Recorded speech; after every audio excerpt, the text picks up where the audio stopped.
Captain Jake Morrison stood on the bridge of the UES Defiance watching the strange ship approach through the darkness of space. The alien vessel looked nothing like the human ships he knew, with its smooth curves and glowing blue lines running along its hull like veins filled with light. His tactical officer, Lisa Rodriguez, checked her instruments twice before speaking. "Captain, the ship is not showing any weapons, but I am reading some kind of energy field around it." Morrison nodded and turned to his communications specialist, Amy Watson, who was trying to make contact with the aliens. The bridge felt tense as everyone waited to see what would happen during humanity's first meeting with another intelligent species. "Captain, I am getting a response," Watson said with excitement in her voice. "They are speaking in some kind of mathematical language, but our computers are starting to translate it." The main screen flickered and suddenly showed the face of an alien being. The creature had pale blue skin and large black eyes that seemed to hold ancient wisdom. When it spoke, the translation came through clearly. "Greetings, unknown vessel. I am Ambassador Veltar of the Zephyrian Trade Council. We come in peace to learn about your species." Morrison stepped forward, feeling the weight of representing all of humanity in this moment. He knew that Admiral Kate Phillips back on Earth was counting on him to follow their careful plan. "I am Captain Morrison of the human ship Defiance. We also come in peace and would welcome the chance to meet with you." The alien seemed pleased by this response, and within an hour the two ships had docked together. Morrison brought Lisa Rodriguez and Chief Engineer Ben Carter with him to the meeting while leaving Watson in command of their ship. The inside of the alien vessel amazed the humans with its clean white walls that seemed to glow with their own light. Ambassador Veltar met them in a large room filled with comfortable chairs that adjusted themselves to fit human bodies. "Please sit," Veltar said through a small device that translated his words. "We have much to discuss about your species and the galaxy you have just discovered." Morrison sat down carefully, keeping his expression neutral as Phillips had taught him. The Admiral had spent months preparing him for this moment and the importance of appearing less advanced than humans really were. "We are a young species," Morrison said. "We have only recently learned to travel between the stars, and we know very little about what lies beyond our small corner of space." Veltar nodded with what looked like sympathy. "This is natural for a new species. The galaxy is vast and contains many wonders that will seem impossible to you now. Tell me about your people and your worlds." Morrison began the story that Earth's leaders had carefully prepared. He spoke of humanity as a struggling species with limited technology and small ships that could barely reach the nearest stars. He mentioned that humans had only a few colonies and that their population was small compared to what the galaxy might expect. The Zephyrian listened carefully and asked many questions about human culture, government, and technology. Morrison answered each question honestly, but always in ways that made humanity seem primitive and weak. "Your species shows interesting characteristics," Veltar finally said. "You appear to have strong emotions and what you call aggression. But this is not unusual for young species. Many races go through such phases before they mature." Ben Carter shifted uncomfortably at being called immature, but Morrison gave him a warning look. Everything was going according to plan. "We have much to learn," Morrison agreed. "Perhaps you could tell us about this galaxy and the other species that live here." Veltar seemed happy to share this information. "The galaxy is home to 17 major species that belong to the Galactic Federation. We have maintained peace for over 2,000 of your years through cooperation and understanding. The Federation helps young species like yours learn to live peacefully with others." Morrison pretended to be impressed by this news. Even though human intelligence had already discovered most of this information through careful observation. "That sounds wonderful. How would a species like ours join such an organization?" "There would be tests and evaluations," Veltar explained. "Your species would need to prove that it can contribute to galactic peace and follow Federation laws. From what I have seen today, I believe humans might qualify for provisional membership within a few years." The meeting continued for several more hours with Morrison carefully maintaining the image of humanity as a weak but hopeful species. Veltar shared information about Federation, technology, trade routes, and political structures, while Morrison pretended to be amazed by concepts that human scientists had already mastered when the meeting finally ended. Veltar seemed satisfied with what he had learned. I will recommend to the Federation Council that humanity be considered for membership. Your species shows promise despite your current limitations. Morrison thanked the ambassador and returned to his own ship feeling both relieved and guilty about the deception. As the Zephyrian vessel departed, Lisa Rodriguez looked at him with concern. Captain, do you think we did the right thing by not showing them our real capabilities? Morrison watched the alien ship disappear into faster-than-light travel before answering.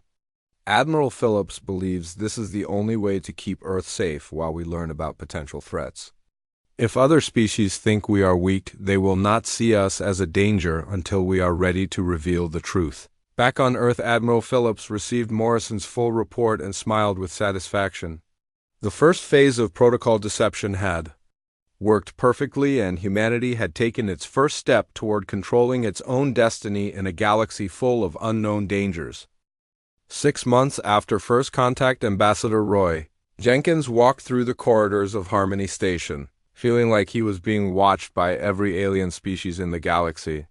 The massive space station served as neutral ground where different races could meet and trade without fear of conflict. Jenkins had been chosen to lead humanity's first permanent diplomatic mission because of his ability to appear humble while gathering crucial intelligence. Cultural attach Nina Cross walked beside him, carrying data tablets that looked primitive compared to the advanced devices used by other species. Security Chief Alex Hunter followed behind them, scanning for threats while trying to appear like a simple bodyguard rather than the highly trained operative he really was. Remember, Jenkins whispered to his team, we are here to learn and observe, not to impress anyone with capabilities they do not know we possess. The Federation Council chambers impressed Jenkins, despite his efforts to remain focused on the mission. The vast circular room contained representatives from 17 different species, each stranger than the last. The insectoid Montari clicked their mandibles in what passed for polite conversation while the gaseous, ethereal collective communicated. Through color changes in their containment suits, Ambassador Veltar approached them with what Jenkins had learned was a Zephyrian smile.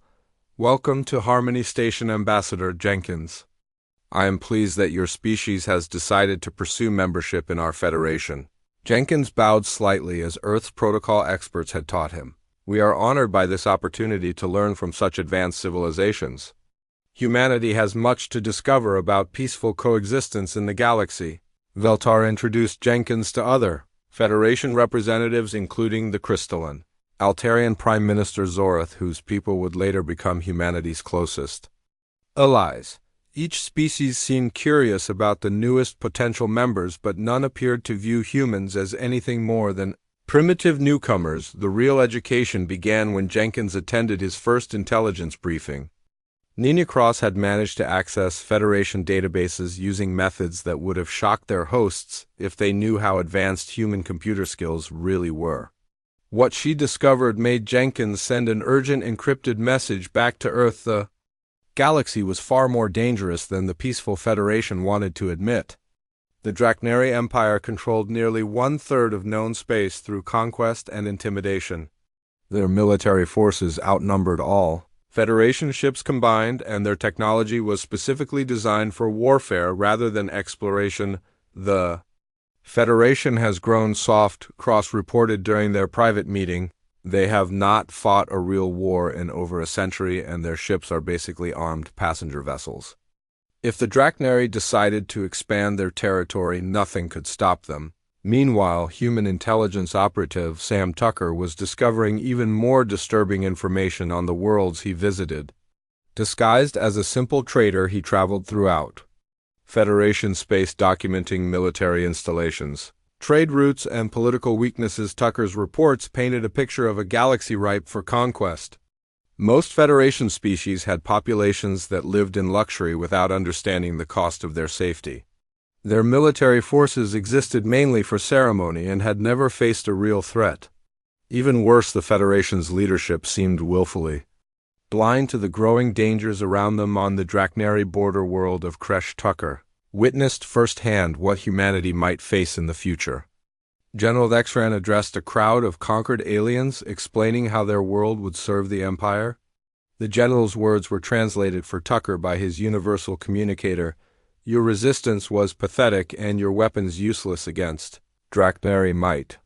You will learn to serve the Empire or face extinction like so many others who thought they could oppose us. Tucker watched the defeated aliens bow their heads in submission and made careful notes about Drachnary military equipment and tactics. What he saw both impressed and worried him because the Drachnary were clearly experienced warriors who had conquered dozens of worlds back. On Earth, Colonel Maria Santos was overseeing the rapid expansion of humanity's true military capabilities.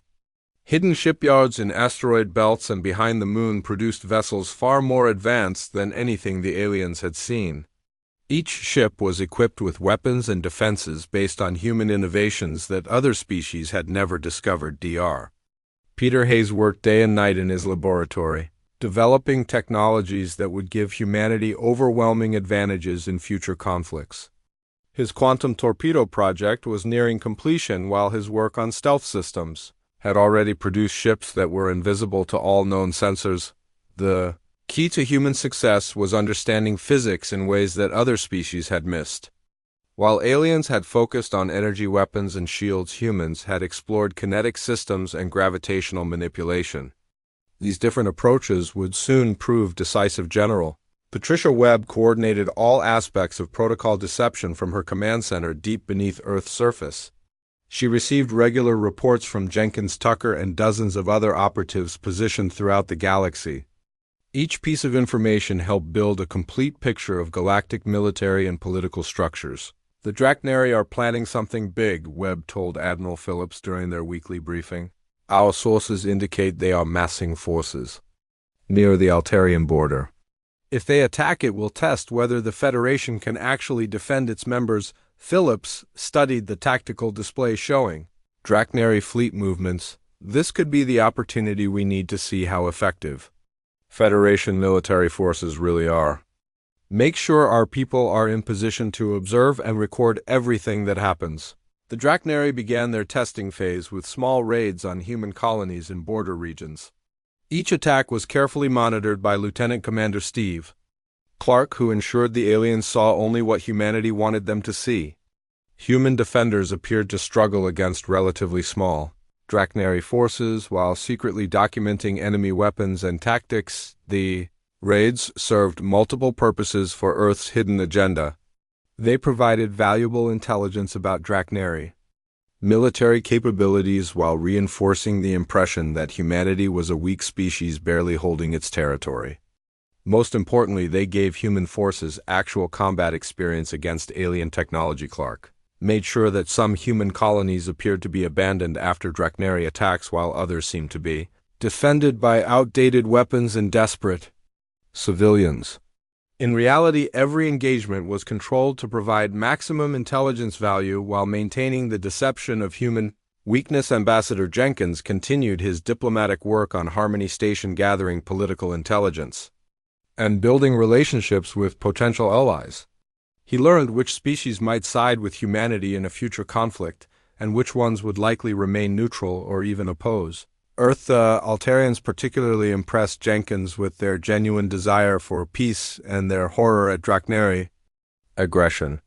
Prime Minister Zareth spoke passionately about protecting innocent species from conquest and seemed to view humans as potential friends rather than rivals. Your species may be young, Zareth told Jenkins during a private dinner, but I sense great strength in your people.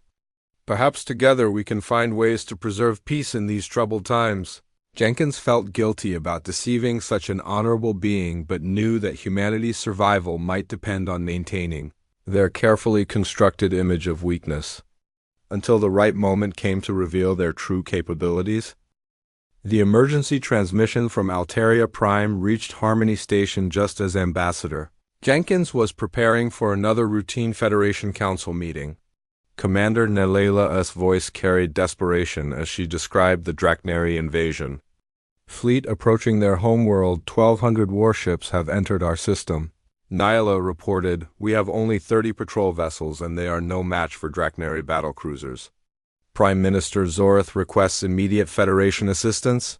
Jenkins watched the council chamber erupt in confusion as representatives from 17 species tried to understand how their peaceful galaxy had suddenly become a war zone.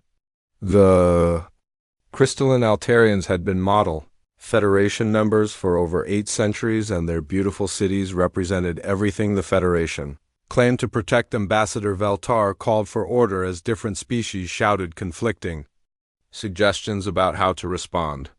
The insectoid Mentari wanted to send diplomatic protests, while the gaseous, ethereal collective suggested economic sanctions against the Drachnary Empire. "We must dispatch the Federation Defense Fleet immediately," demanded Ambassador Crystalline, whose blue skin flickered with urgent patterns. "The Altarians are our allies, and we cannot abandon them to Drachnary conquest." The Federation Military Coordinator Admiral Nexus stood to address the Council. His reptilian features showed the strain of commanding forces that had not seen real combat in over 2 centuries. The defense fleet consists of 400 vessels, but they are spread across 17 systems, providing ceremonial protection. Nexus explained, "We could assemble perhaps 50 ships within 48 hours, but that would leave other worlds." Defenseless Jenkins felt sick as he realized the Federation's military weakness was even worse than human intelligence had estimated. 50 ships against 1,200 Drachnary warships would be a massacre rather than a battle. Prime Minister Zorth appeared on the main display from his government chambers on Altaria. Prime, the elegant crystalline being who had shown such kindness to Jenkins, now faced the destruction of everything his people had built. "Honored council members, the Drachnary fleet will reach our planet in 18 hours, Zorth said with dignity despite his desperate situation. "We do not ask you to sacrifice your own worlds for ours, but we hope you will remember that today's victim could be tomorrow's survivor." The council voted to send what forces they could, but everyone knew it would not be enough. Jenkins received his orders from Earth through encrypted communication channels that appeared to be primitive. Emergency broadcasts. Captain Morrison's voice was carefully modulated to sound defeated. "Ambassador Jenkins, we have been ordered to remain neutral in this conflict. Earth Command believes that involvement would only lead to our own destruction." Jenkins played his role perfectly, expressing outrage at Earth's decision while secretly knowing it was part of the larger plan. Humanity needed to appear cowardly and selfish to maintain their deception until the proper moment arrived. The Battle of Altaria lasted only 6 hours, and the results were exactly what human strategists had predicted.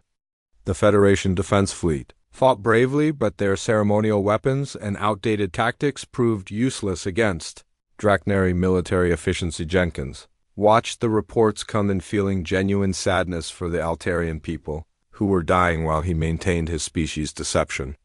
The beautiful crystal cities that had stood for millennia cracked and shattered under Drachnary plasma bombardment. Commander Nyla final transmission showed her bridge exploding around her as she tried to coordinate the hopeless defense. "Tell the galaxy that Altaria died free and that we forgive those who could not save us.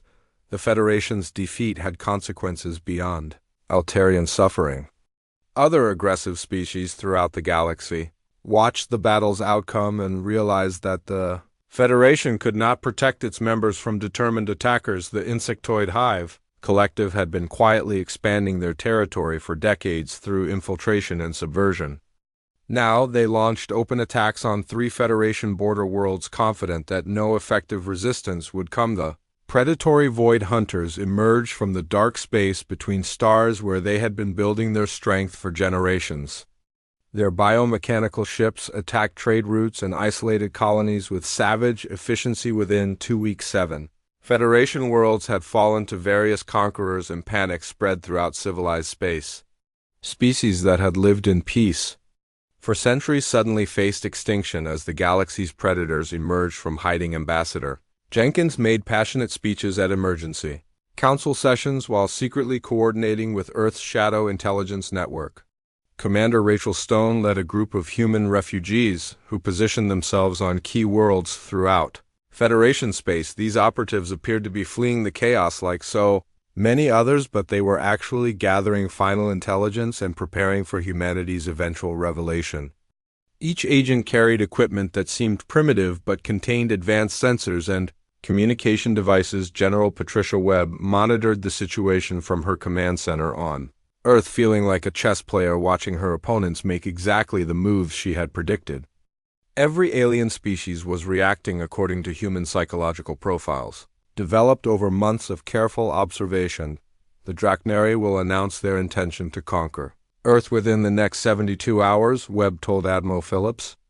Their victory over the Altarians has made them overconfident, and they view humanity as an easy target. Phillips studied the displays showing Draknari fleet movements toward human space. Are our people in position for Operation Reckoning? Every target has been identified, and our stealth ships are moving into final positions, Webb confirmed. Dr. Hayes reports that all weapon systems are functioning perfectly, and Captain Morrison is ready to lead the Draknari fleet into our trap. The final phase of humanity's deception began when General Vexron broadcast his ultimatum across all communication channels. The Draknari leader's arrogant face appeared on screens throughout the galaxy as he declared humanity's fate. The pathetic species called humans has proven its cowardice by abandoning its allies in their hour of need, Vexron announced. Such weakness cannot be tolerated in our galaxy, and the Draknari Empire will cleanse Earth of this contamination. Federation representatives watched the broadcast with mixture of fear and resignation. Many species began preparing evacuation plans, assuming that humanity would become the next victim of galactic predators. Dr. Hayes put the finishing touches on his quantum torpedo project, while technicians loaded the weapons onto humanity's hidden fleet. Each torpedo contained enough destructive power to destroy multiple enemy ships, but aliens had no understanding of the physics involved. Captain Morrison received his final orders from Admiral Phillips as he prepared to lead the Draknari fleet toward Earth. His ship, the UES Defiance, would appear to flee in panic while actually following a carefully planned route through humanity's defensive network. Remember, Jake, Phillips told him, you need to sell the performance completely. The Draknari must believe. They are chasing a terrified enemy all the way to our home system. Morrison nodded, understanding the weight of responsibility on his shoulders. How long do I wait before revealing our true capabilities? Until every Draknari ship is inside our trap and the galaxy is watching, Phillips replied. Then we show them why humanity survived long enough to reach the stars. The stage was set for the most important battle in galactic history, even though most participants did not realize it yet. Humanity had spent months appearing weak while building overwhelming strength, and now the time for deception was almost over. Ambassador Jenkins made one final speech to the Federation Council expressing humanity's gratitude for their friendship, and requesting that they remember Earth fondly after its destruction. Every word was carefully chosen to reinforce the image of human weakness. While positioning survivors to witness what would actually happen, the galaxy held its breath as the Draknari war fleet departed for Earth, expecting to see another quick conquest. Instead, they were about to discover that they had chosen the wrong species to threaten, and that humanity's greatest weapon was not their technology, but their ability to make enemies. Underestimate them until it was far too late. General Vexron stood on the bridge of his flagship Dominator, watching the human ship flee toward Earth's solar system. The pathetic vessel, calling itself UES Defiance, was running exactly as he had predicted, and soon the galaxy would witness the destruction of humanity's homeworld. Admiral Morrison sends another desperate message, reported his communications officer. He claims that Earth has no defenses and begs us to spare civilian populations. Vexron laughed at human cowardice, while his fleet of 8,000 warships followed their prey through space. The Draknari general had conquered 47 worlds during his career, and Earth would be an easy addition to his list of victories. Let the humans broadcast their fear to the entire galaxy, Vexron commanded. I want every species to understand. What happens to those who show weakness in Draknari presence? Captain Morrison played his role perfectly as he led the enemy fleet along the precise route that Admiral Phillips had planned. His ship appeared to be broadcasting panicked messages while actually sending coded signals to hidden human forces throughout the solar system. Commander John Pierce monitored the approaching fleet from his concealed base on Luna. where humanity's most advanced sensors tracked every Draknari vessel. The alien ships followed their expected course without realizing they were entering a carefully prepared killing ground. All targets are moving into optimal positions. Pierce reported to Earth Command estimated time to final position is 47 minutes. Admiral Phillips stood in her command center deep beneath Earth's surface watching displays that showed the true scope of humanity's military power.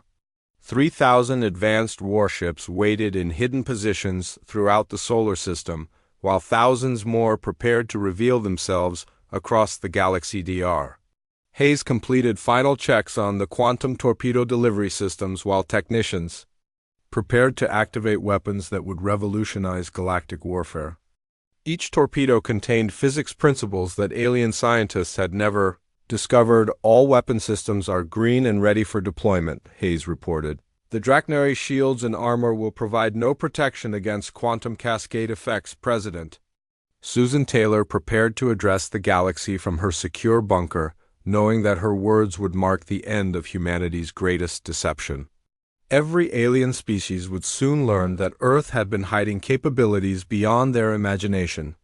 The Draknari fleet entered Earth's solar system expecting to find a helpless world defended by primitive ships. Instead, they encountered empty space that seemed strangely quiet for a system containing billions of inhabitants. Where are the human defense fleets? Demanded Vexran as his sensors showed minimal activity around Earth. Surely they have more ships than the few patrol vessels we detected. His tactical officer checked the readings multiple times before responding. General, our sensors show only standard civilian traffic and a few small military vessels. It appears the humans truly have no significant defenses. Morrison's ship reached Earth orbit and seemed to take position behind the planet as if using it for protection. The Draknari fleet spread out to surround the world while Vexran prepared to broadcast humanity's surrender demand. The moment of revelation came when Dr. Hayes activated the galaxy-wide communication network that humanity had secretly installed over the previous months. Every ship station and settlement in Draknari space simultaneously received the same transmission. President Taylor's image appeared on screens throughout the galaxy as she delivered the message that would change everything. Citizens of the galaxy, you are witnessing the end of an elaborate deception. The Draknari Empire and other aggressors have mistaken our restraint for weakness. Today you will learn the true meaning of human determination. Before Vexran could react to this impossible BROADCAS to Admiral Phillips gave the order that revealed humanity's hidden strength. All units execute Operation Reckoning. The empty space around the Draknari fleet suddenly filled with human warships as cloaking systems deactivated throughout the solar system. Asteroid bases opened to reveal massive gun platforms, while camouflaged orbital stations powered up weapons that alien science could not understand. Lieutenant Colonel Frank Moore commanded the first wave of attacks from his stealth ship that had been invisible to Draknari sensors. His quantum torpedoes struck 3 enemy battlecruisers, simultaneously creating cascading explosions that destroyed 12 more vessels. The Draknari realized too late that humans had been inside their empire all along. Stealth ships commanded by operatives like Commander Stone began systematic strikes on military installations, government centers, and key infrastructure throughout Draknari space. Impossible, Vexran shouted as his fleet found itself surrounded by superior numbers and technology. Where did these ships come from, and how did humans build such weapons? Morrison dropped his act of cowardice and revealed his true rank as he coordinated the human assault. This is Fleet Admiral Morrison to all Draknari vessels. You are surrounded by forces you cannot defeat. Surrender now, and your crews will be treated according to galactic conventions. The Battle of Sol became the most one-sided engagement in recorded history. Draknari weapons that had conquered dozens of worlds proved useless against human defensive systems, while quantum torpedoes tore through enemy formations like they were made of paper mache. Danny Williams piloted his stealth destroyer UES Ghost through the heart of the enemy fleet using phase cannons that ignored shields and armor. Each shot passed through Draknari defenses to destroy critical systems, leaving enemy ships helpless but intact for capture. Admiral Phillips coordinated the three-dimensional assault from Earth, while maintaining communication with human forces throughout the galaxy. The simultaneous revelation of human capabilities on dozens of worlds created panic among every species that had threatened or abandoned humanity's allies. The Hive Collective discovered that their supposedly secret expansion had been monitored by human intelligence from the beginning. Admiral Tony Black's task force intercepted fleeing Hive ships using biological weapons that turned the insects' own physiology against them. Void hunters found their dark space refuges illuminated by human sensors they had never detected. Gravitational weapons pulled their biomechanical ships apart while they tried desperately to escape into faster-than-light travel throughout the galaxy. Human forces emerged from hiding places that no alien species had suspected. Trading posts became military bases while refugee centers revealed themselves as intelligence-gathering operations. The Federation Council watched in stunned amazement as their communication screens showed human victory after human victory. Ambassador Jenkins finally dropped his act of humble diplomacy and revealed his true background as a former Earth military commander. The deception was necessary to prevent the galactic war that was already beginning, Jenkins explained to the shocked representatives. Humanity chose to appear weak while building the strength needed to protect all peaceful species. General Kevin Ross led human Marines in the liberation of conquered worlds with efficiency that amazed observers. Each engagement demonstrated capabilities that no other species had imagined possible, including soldiers who fought for days without rest and tactics that adapted faster than enemies could counter. The surviving Draknari forces attempted to regroup around their fortress world of Kresh, but found human ships already in position to intercept them. Commander Velthik, who had opposed the Exron's aggressive policies, sent a surrender message to Admiral Phillips. Great Admiral of Earth, we acknowledge that the Draknari Empire has been defeated by superior strategy and technology. We request terms for ending this conflict and preventing further bloodshed. President Taylor responded with terms that surprised the galaxy with their fairness. The Draknari military will be placed under human oversight, but your people will not be enslaved or punished for your leaders' mistakes. We seek to end the cycle of conquest that has plagued this galaxy for too long. The revelation of human power had taken less than 24 hours, but its effects would reshape galactic civilization forever. Species that had lived in fear of stronger neighbors suddenly found themselves protected by humanity's overwhelming military superiority. Dr. Hayes began sharing selected human technologies with peaceful species while keeping the most advanced weapons under Earth's control. The quantum physics principles that made human victories possible were gradually released to accelerate galactic scientific progress. The day the galaxy learned to fear Earth became the foundation for a new era of peace built on the understanding that humanity possessed both the power to destroy civilizations and the wisdom to protect them instead. The destruction of the Draknari war fleet sent shock waves throughout the galaxy as species that had never heard of humanity suddenly found themselves living in a universe dominated by Earth's military power. Admiral Phillips stood in her command center watching tactical displays that showed human forces controlling key positions across dozens of star systems. Fleet Admiral Morrison coordinated the systematic capture of fleeing Draknari vessels while ensuring that enemy crews received proper treatment according to galactic conventions. His transformation from apparently cowardly ship captain to supreme military commander amazed allies and enemies alike. Draknari Battle Group 7 is requesting permission to surrender, reported his communications officer. They are offering to provide intelligence about remaining enemy positions in exchange for safe passage to neutral worlds. Morrison approved the surrender while directing his forces to secure the prisoners. Grant their request but maintain full security protocols. We cannot afford to underestimate Draknari military training even in defeat. The quantum torpedoes continued to prove devastatingly effective as Major Danny Williams led his stealth squadron against the heaviest enemy ships, each weapon created cascading explosions that tore through multiple vessels simultaneously while alien scientists tried desperately to understand the physics Involved Williams piloted his destroyer, UES Ghost, through formations of enemy cruisers using phase cannon, technology that passed through shields and armor like they did not exist. His weapons targeted critical systems with surgical precision, leaving Draknari ships disabled but salvageable for later study. Target the command bridges and engine sections. Williams instructed his squadron, "We want prisoners and intelligence, not just wreckage." Meanwhile, Admiral Tony Black intercepted the fleeing hive, collective forces with weapons specifically designed to exploit their biological weaknesses. Human scientists had studied insectoid physiology during months of covert observation and developed countermeasures that turned the hive's greatest strengths against them. The bioweapons released by Black's ships disrupted hive communication networks by targeting the pheromone systems that coordinated their collective consciousness.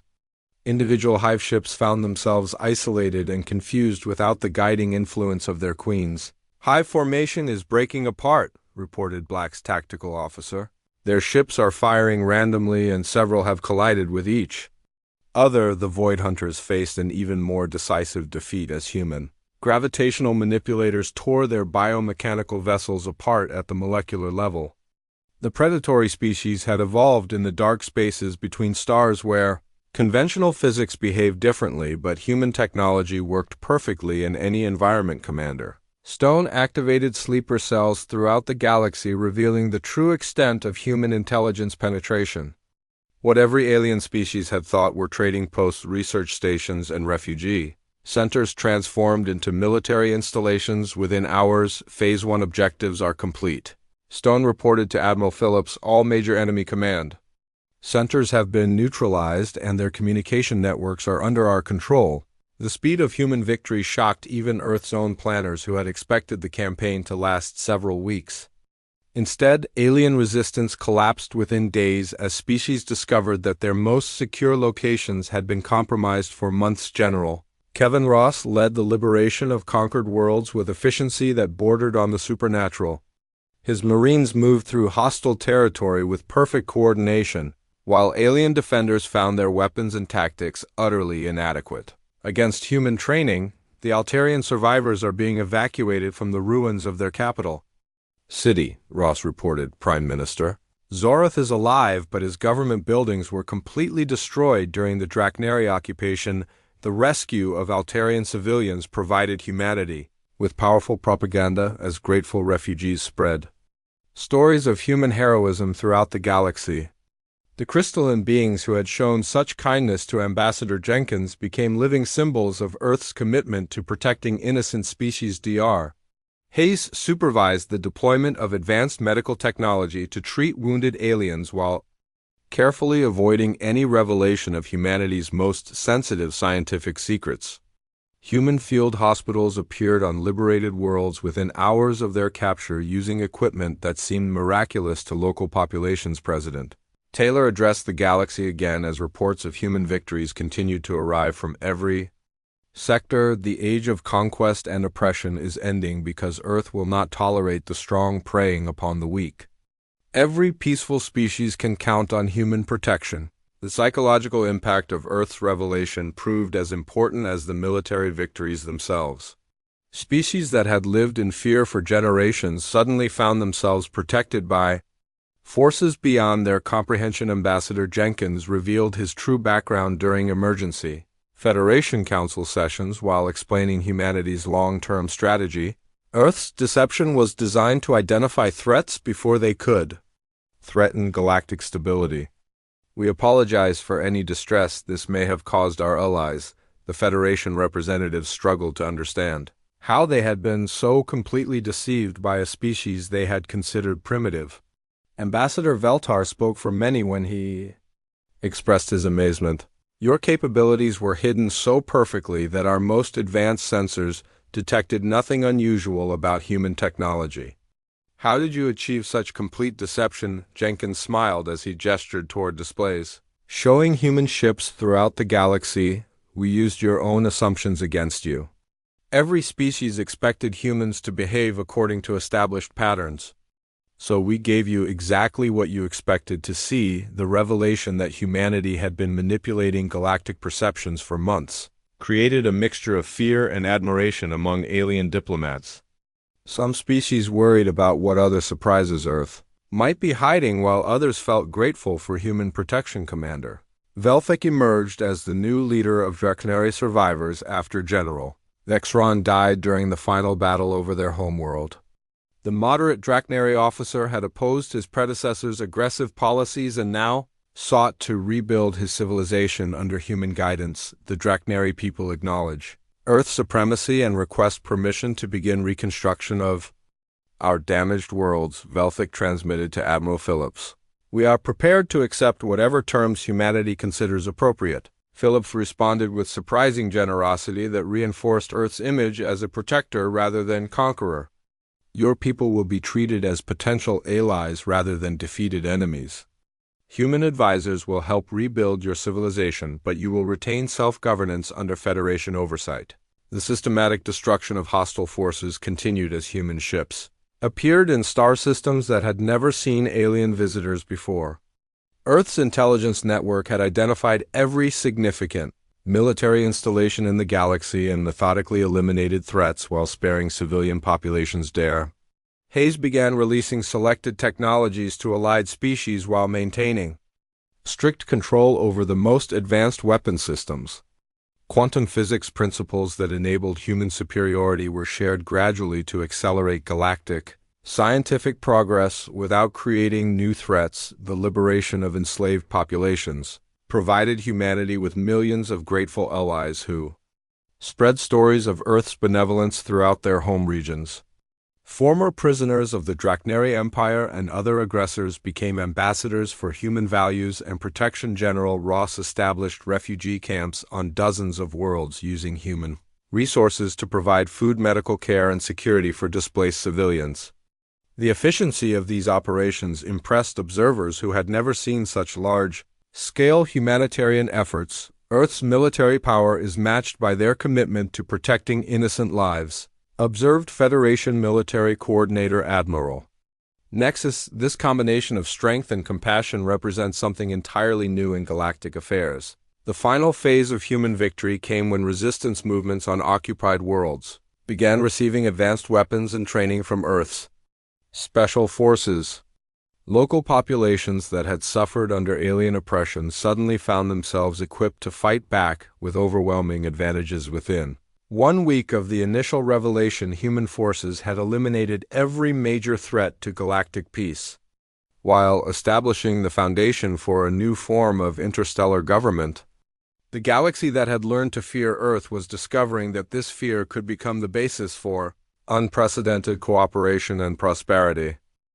3 months after the revelation of human military supremacy, Ambassador Jenkins stood before the First Galactic Assembly under Earth's leadership, addressing representatives from 47 species that had voluntarily joined the Terran Protectorate.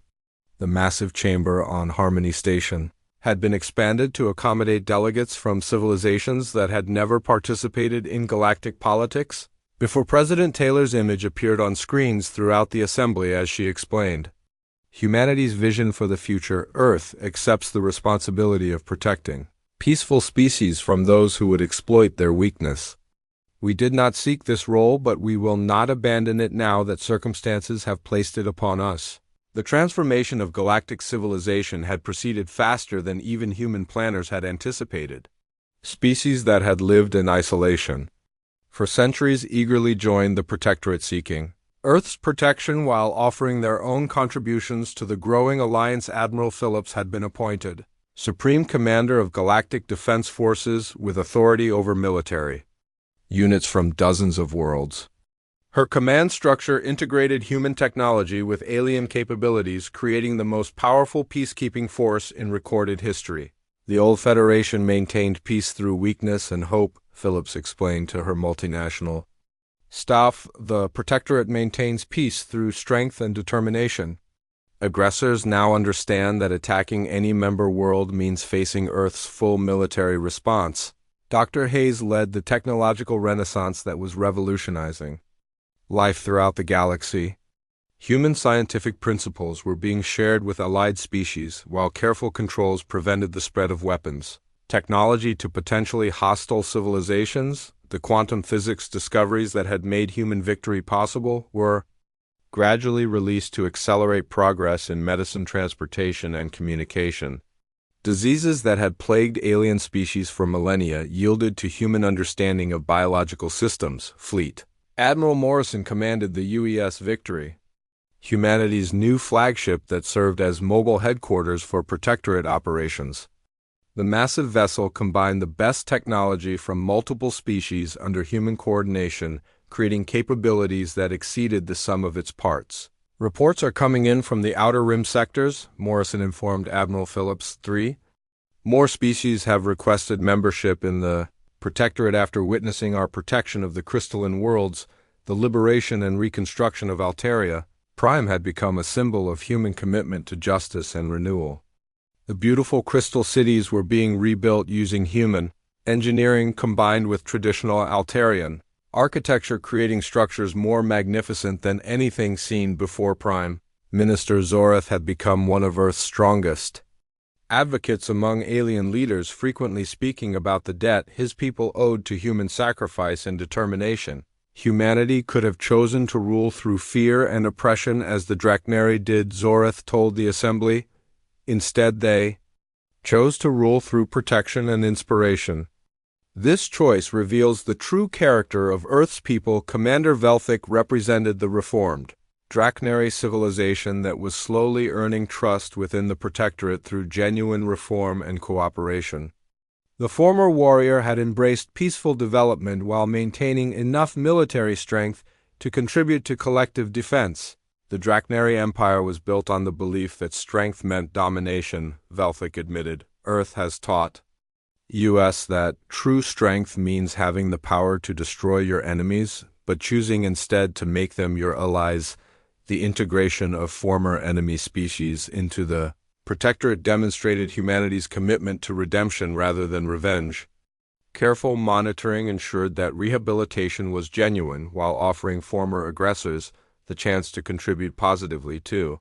Galactic Civilization General Ross oversaw the establishment of Protectorate defense academies on key worlds where aliens could learn human military techniques and strategic thinking.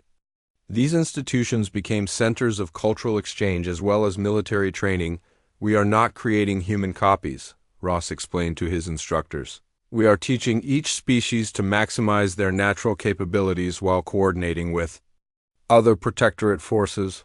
Commander Stone had transformed her intelligence network into the Protectorate Information Service that monitored potential threats while respecting the privacy rights of member civilizations. The organization that had once operated in secret now worked openly to maintain galactic security. The economic benefits of Protectorate membership attracted species that might have remained neutral otherwise. Human trade networks and transportation systems created prosperity throughout allied territories, while Earth's industrial capacity supplied advanced equipment to developing worlds. Nina cross-coordinated cultural exchange programs that helped different species understand and appreciate each other's traditions. The woman who had once posed as a simple cultural attach now oversaw the largest interspecies cooperation project in galactic history. Fear brought the galaxy together under human protection. Cross observed, but understanding will keep it together. As we build a better future for all species, the former hive collective territories had been liberated through biological countermeasures that restored individual consciousness to billions of insectoid beings. Many chose to join the Protectorate as independent citizens, while others formed new collective governments based on voluntary cooperation. The dark spaces once controlled by void hunters were being explored by joint expeditions that discovered ancient artifacts and new phenomena. Human gravitational technology made previously inaccessible regions safe for scientific investigation. Dr. Hayes announced breakthrough discoveries in faster-than-light communication that would connect Protectorate worlds in real time. The quantum entanglement principles involved were being shared with allied scientists to accelerate development. Within 5 years, every Protectorate world will be able to communicate instantly with Earth and each other, Hayes predicted. This will create the first truly unified galactic civilization in known history.